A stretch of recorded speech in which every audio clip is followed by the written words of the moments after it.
What's up, guys? Welcome back to the Retro FM podcast. I'm Lando. And I'm the Ferg.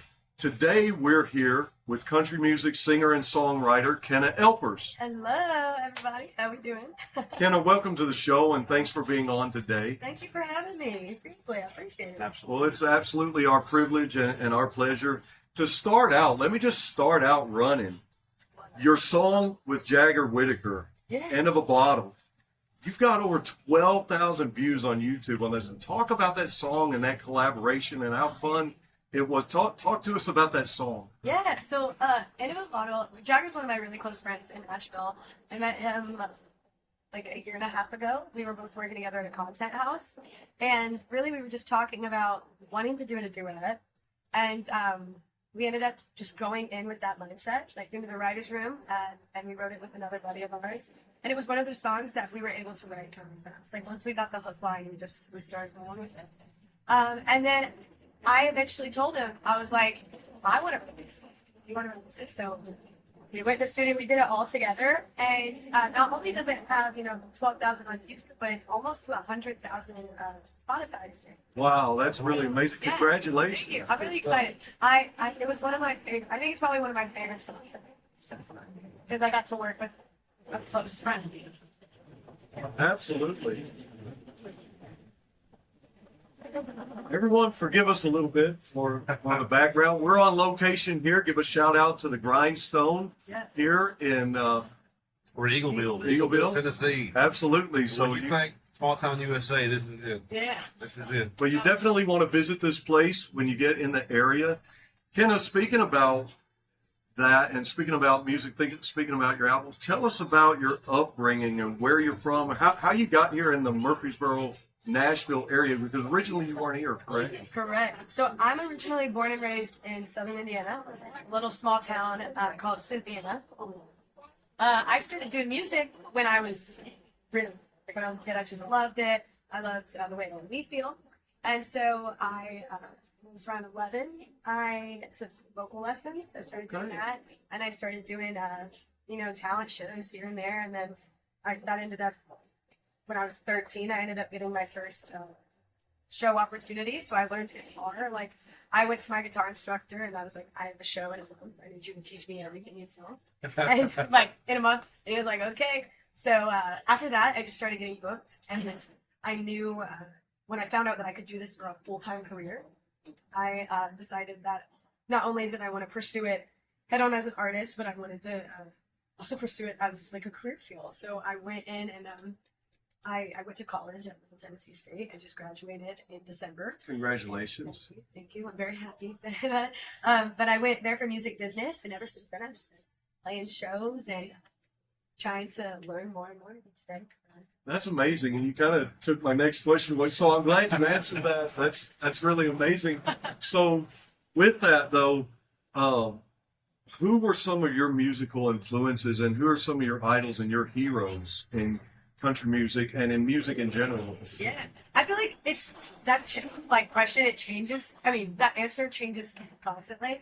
But for me, like growing up, I grew up in an environment where we listened to a lot of classic country, So I always loved like Dolly Parton for her song, the way she could tell stories, and I loved Loretta Lynn for her singing, the way she was doing things that like women back then weren't necessarily doing. I love Patsy Cline. But then if we're talking about like live performance base wise, I've always loved Stevie Nicks. I've always loved Janis Joplin. Oh yeah. Jody Messina. And then just the overall, I love the badass women like Terry Woodward. Heck yeah. Recently, I will say I've been looking up to Lainey Wilson. Lainey Wilson? Really, Okay. really perfect. Yeah, I think it's just like a collection of different artists that I've just grown up with, or people that I've just watched play and looking at this. Right? Your song "Get Out of Here." That's real life experiences. You wrote that out of real life experience, moving from your small town and taking your musical talents and then coming in and talk about that song and then you wrote that. Yeah, so Gotta Get Out of Here, I actually wrote that with one of my best friends in music. His name is Trey. Listen. And he had a very similar experience to me, moving from a small area and then coming to somewhere where you knew absolutely nobody. when you live in a small town like that, you kind of have that environment. You want to get out and you want to experience something, you know? And so I feel like I love where I grew up. I've always loved where I got to grow up. I think it was the best place for me to grow up and to learn and to craft what I wanted to do. But I knew I was itching for more. So that song's just kind of about that, you know, like I had to get out. And now that I have, it's like it makes going back so much more enjoyable. I can relate to that. Yeah. Yeah, 100%. It's kind of like your song "Me and My Guitar." Yeah, 100%. And just like that. I mean, 'cause there's nothing to do where I grew up. You can go to Walmart or go to Sonic, and that was it. Yeah. And then, but coming to somewhere like Nashville and being able to play places, it's definitely it makes you appreciate going back. But also, you're happy to be there. Oh yeah, 100%. I think that was just always a thing. Like I knew I was meant For more. for more. Yep. Yeah. 100%. And so you had that moment you said earlier. That was around 13. You really embraced it. That's when you Yeah. knew this is what you were going to do. Mhm. I was young, and it's funny too, because like my parents, like they always talk about like people just throughout my life, and I was like, oh, like what's your career afterwards? Like, oh, I'm gonna be a musician, and I believe the only people that truly like knew I wasn't kidding was my parents and my family because they witnessed it head on. But yeah, people still, I think to this day, might look at me like I'm crazy. But I went to college, I got the degree, and I was pretty smart, but Right. yeah. But I feel like music is the thing where just having that creative side. I knew I was brilliant. And Kenna, that's important what you said. I've listened to artists such as Billy Corgan talk about how his father never embraced his music, kind of resented him a little bit and this and that. But your parents from day one, they've been supportive, and your family has. How important has that been to you and your writing process and your journey? I mean, that's So incredibly important.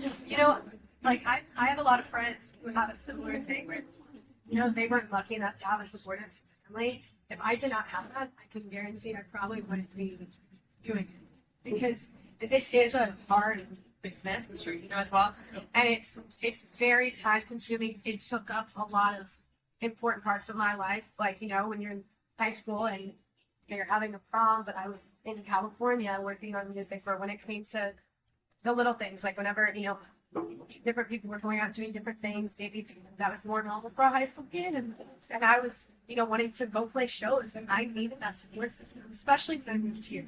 Like when I came to a place where I came to a place when I knew nobody, and then just needing that backbone. I have two brothers, and being able to call them, even if they call me, we're like, okay, you need to go make friends now. It was nice to be able to just have them like words to be them. heck yeah. It kept me somewhat grounded. We mentioned to our viewers that we're here at the Grindstone in Eagleville. The proprietor is Craig Campbell. Yes. Craig Campbell's been something of a mentor and a friend to you. Talk to us about your relationship with Craig Yes. and his influence with you and so forth. Yeah, Craig's obviously. He was one of my favorite musicians back then. Whenever I was first starting out, I listened to his music not only on the radio, but I listened to it just in general. In the car, I have like a couple of old things. But I met him when I was 15, and we both were playing lineup for this festival thing, and I was one of the early openers. Just scared, and I ended up talking to him, and we stayed in contact throughout the years. We had mutual family friends. And when I moved here, and I didn't know nobody, and I knew that I needed help figuring out how to balance and what to do next, I just figured he would be a great person to talk to. I felt like he had a lot of experience in being an independent artist, and he had seen both the side of, being on a label and also doing it independently. So I reached out to him, and he did not hesitate to let me do some coffee, and we talked for like 2 hours. And the whole time, he gave me really solid advice. And then after that led to us working together musically, and he ended up producing, I think we worked on 2 that have released now. He featured on one of my songs back in the fall, Saturday Night Season, and we got one more. And that's a great song too. It's about the college football, and here in the South, that's huge. Yeah. That's Yeah, it was so cool whenever he messaged me, like, you were in the studio, and I made a joke, being like, Craig Campbell feature, because you don't think. And when he texted me, like, you really want to do that? And I was like, really? Put your name on it, you know? Right. I just think he is probably one of the best people in the games as well. I'm not a friend, he's just a talented guy all around. And he's definitely helped me kind of navigate this for sure. That's really awesome for him to take you on at 15, you know, to take a shot on a young lady Yeah. in this industry and knowing the ins and outs. Yeah. So, Yeah, we just stayed in contact through like all that. And when I moved down here, like, you know, being a scared 18-year-old girl, like not knowing what to do, you know, and him being so welcoming, it's nice. heck yeah. So cool. You recently got to play a lineup of shows during CMA week. I did. How special was that for you to go out and represent country music during CMA week and have shows and bookings? Yeah. And, you know, talk to us about that. I mean, that had to be special. Oh yeah, it was so much fun. Yeah, I think this was my first full CNA week where it wasn't just like standard gigs. Like I was actually involved in it, and I was working with artists that I love to listen to as well. It was really cool. It was neat. It was a fun experience. I feel like it was my first CMA fest really where it was kind of nerve-wracking at times because you're around these people that you're like, I get imposter syndrome. I'm like, I don't feel like I should be talking right now. I'm so sorry. But it was such a great experience, and the people that I feel like that week specifically in Nashville, it's crazy how you know traffic's nuts, there's people everywhere. But when you look inside of that, you're like, there's like a whole community who just came out to listen to country music and have fun and get to share like creativity together, and that was what I mean. Heck yeah. It was good. I did sleep a lot. You did? Right after, when I got done with Sunday, I was like, hey, I'm going to bed. I'll see you guys in 48 hours. Right. It was great. I wouldn't change Kenna, what are you doing after something, man? I'm going to bed. Yeah. But you'll give me a crisp Diet Coke and I'm going to knock out right now. Well, this year had some big winners. Morgan Wallen, Megan Maroney, Cody Johnson, Chris Stapleton, Lainey Wilson. You already told us earlier you're a little bit of fan of Lainey Wilson. Who else? Who are you a big fan of, and who did you enjoy watching during CMA week this year? Okay, let's see. Lady Wilson for sure. Love Cody Johnson. I think I love his voice. I think he's just an incredible vocalist. Anything he does is great. 100%. I love Kelsey Balladine. She is one of my youth sound favorites because she's basically proving that country music doesn't have to be like evolved to one thing. And I think we're learning that in today's world of technology and the way in which people share music. Right. Country music, the genre is not defined by just one specific, like you can turn it into however you want. And I love her energy. I loved her energy on stage. The other one I'm really liking is Ella Langley. I really like her. Yeah, I think she's great. I think she's coming up she's got a beautiful tone in her voice. But also, I think she's just like a badass on stage. And we need, right now, country music has so many strong and impactful women, and their voices are finally starting to be different. So I think those are like the top. Heck yeah. Oh, Joe. And it is special to see because right now, we cover a lot of rock and roll in some of our podcasts, some of our shows, and I'm noticing a rise of female artists in all the genres. And there's been some great women to pave the way for you guys and lay a great foundation. But also, it's like the male artists are embracing it because the bands that are behind some of these artists, they really, really speak highly of their front woman, of their band, and they're solidly behind it. And, I'm sure that you, at times, you have a band with you. How much does that mean to you to have the support? These guys are like, you know what? We full on support and we're going to do this together. Yeah. That's really important, special. That support is very important. Like in any band you play with as well. I feel like there were times where I would get nervous or I would struggle, like kind of combating and grasping those conversations because I was younger, all of them. And what, mid-20s or like mid-30s, like that age. Who wants to hear a 15-year-old girl tell them how to do something? Right. That's never how I wanted to do, so I learned from them. And every person, they were always consistently not only giving me advice, but they were like listening to what I was trying to portray and do that. I feel like that's so important. The connection you have with your band is super important. And I feel like the bands I have played with in the past, even the bands that I play today, like these guys, they not only are they teaching me, but they are respecting me as an artist now. And I think that that is such a relieving feeling when you have people who are not going to look at you if you're individual or your children, or whatever it may be. They're going to look at you and be like, okay, For your talent. you're going to look at you, yeah. And if they think there's something you need to fix, they're going to tell you, and I love that. Like, I think when you work together, it's just going to make things better. So it's very, very happy to Heck yeah. What is your favorite venue, and what is your dream venue, and who would you love to open up for them? Okay, I know 3 questions. my favorite venue, like, that I've played at, Right. favorite venue, gosh, there's so many. I feel like, okay, I feel like we're going to, you know, I'm going to give you 2. I'm going Okay. to give you 1 in Nashville, it's my favorite, and then I'm going to give you outside of Nashville. Okay. So in Nashville, I think my favorite venue I have played is the Listening Room, Okay. just because it is Writers Round, but I think it's such a cool atmosphere. You go in there and people are just, it's just music. They're watching and they're listening, and then you're getting to share your. I think that was one of the coolest venues I've played so far here in town. Outside of Nashville, we're going into the honky tonk dive bars because I've played a lot of those all around, but there was one tiny dive called Mint, and it was in Okay. Hartford, Illinois. And there was a day, it was pouring rain, and we were out on a patio, and this town probably in this street, like that size, you know, very small. And this bar, it's called Midway, and everybody was just having the time of their life. We're in the middle of a corner. And I was like, this is sharing this. Like, they were having fun. And nobody was like on their phones. Like, I was like, I don't even know if we could cell reception, but it was.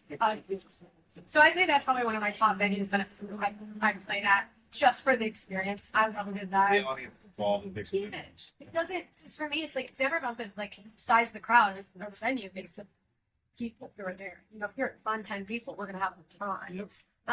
But then my dream venue that I would love to play, again, 1 in Nashville, 1 outside of Nashville. Okay. In Nashville, Randall. Grand Ole Opry, you gotta go now. Obviously. Outside is the arena in my hometown, Sports Center. Okay. I went to so many concerts there, and I feel like if I ever got on that stage, I would just like, even if it's an opener, 20 minutes, whatever, I don't care. I've always wanted to play there. I think it'd be cool to go back home for that. And then artists I want to open up for would be.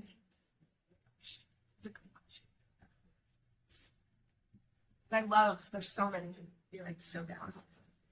I'm gonna say.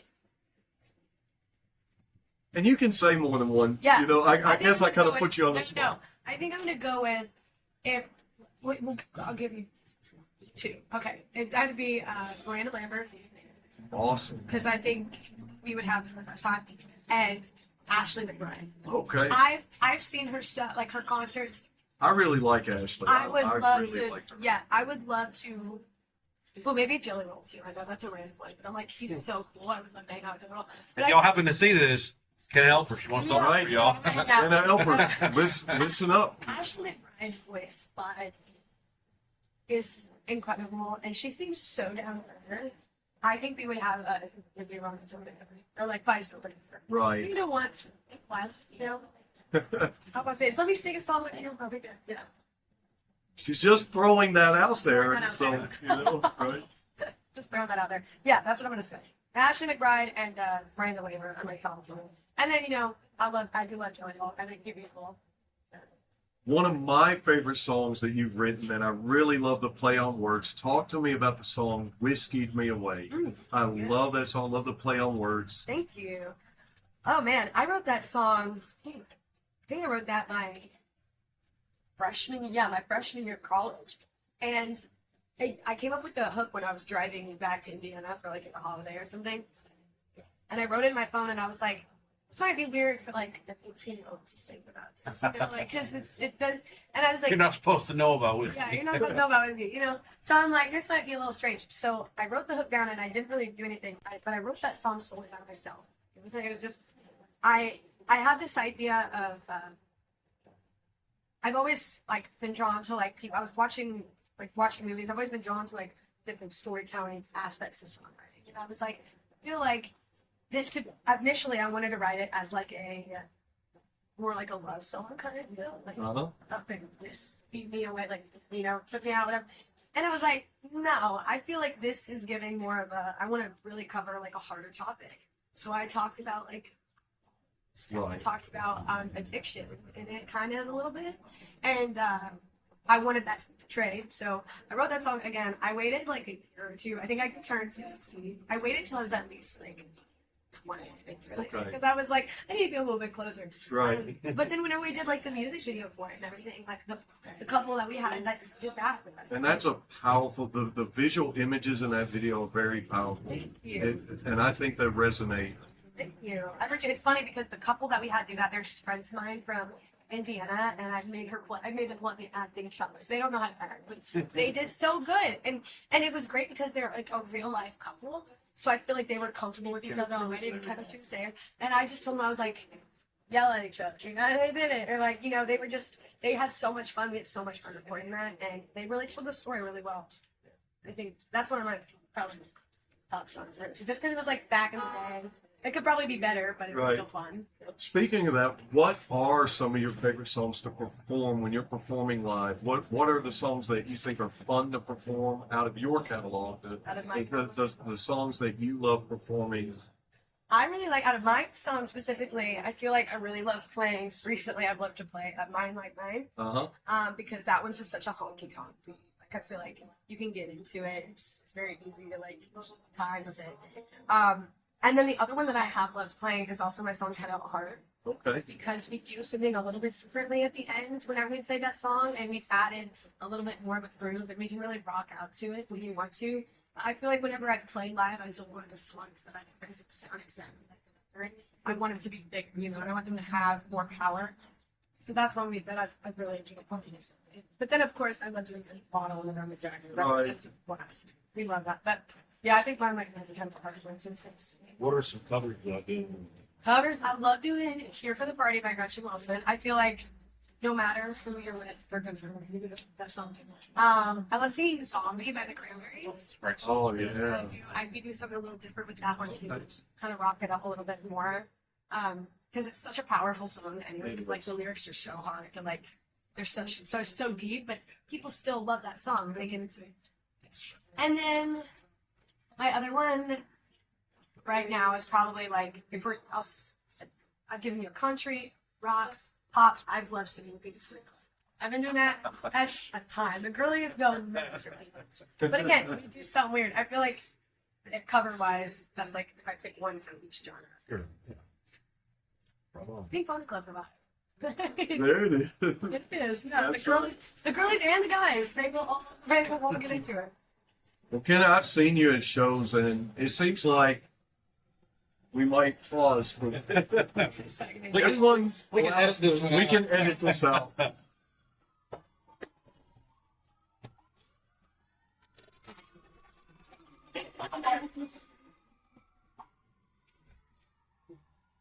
Well, they heard this was a fire interview with a fire artist, and so they called the trucks. That's what it. Trucks then. That's crazy. That came out of nowhere.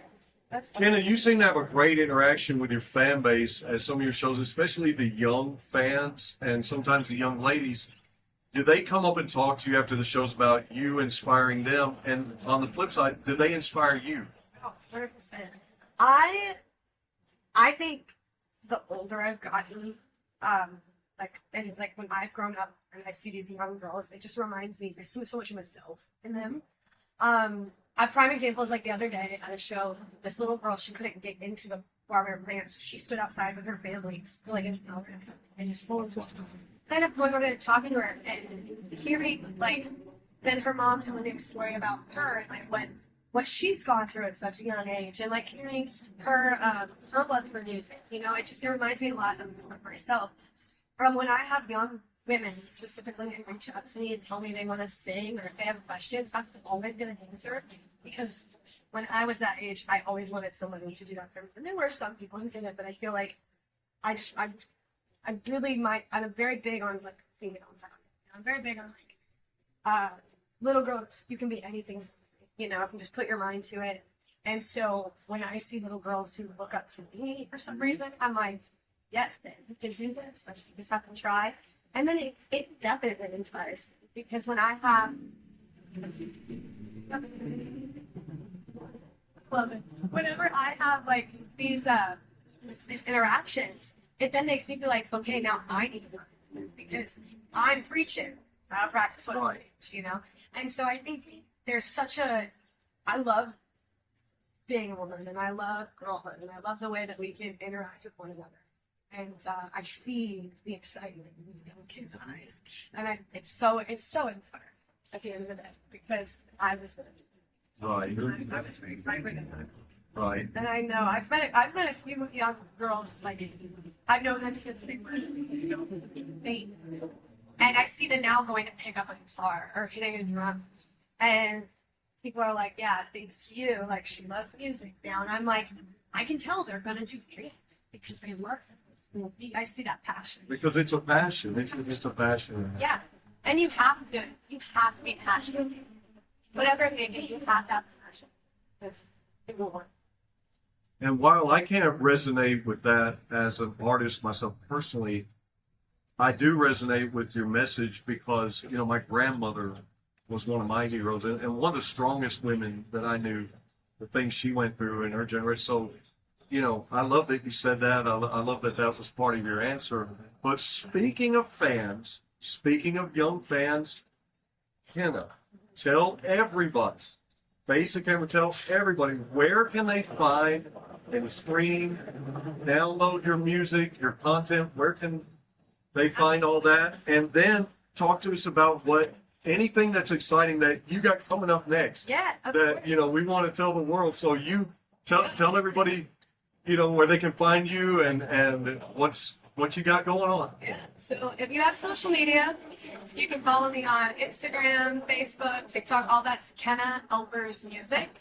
I'm on everything except for MySpace, I'm pretty sure. So you guys can follow me on there. I do have a website, it's kennaelpers.com. You guys can go to Spotify, search my name, Kenna Elpers, all my music catalogs right there. I've got some new music coming here very, very soon. So if you guys want to check it out, feel free.